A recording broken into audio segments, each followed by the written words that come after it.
أعوذ بالله من الشيطان الرجيم بسم الله الرحمن الرحيم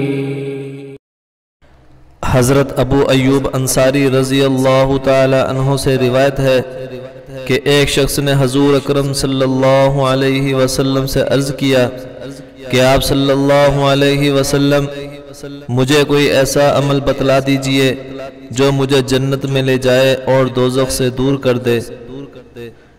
تو صحابہ رضی اللہ تعالی عنہ نے عرض کیا اسے کیا ہو گیا ہے؟ تو آپ صلی اللہ علیہ وسلم نے فرمایا کہ اس نے ضرورت کے تحت سوال کیا ہے۔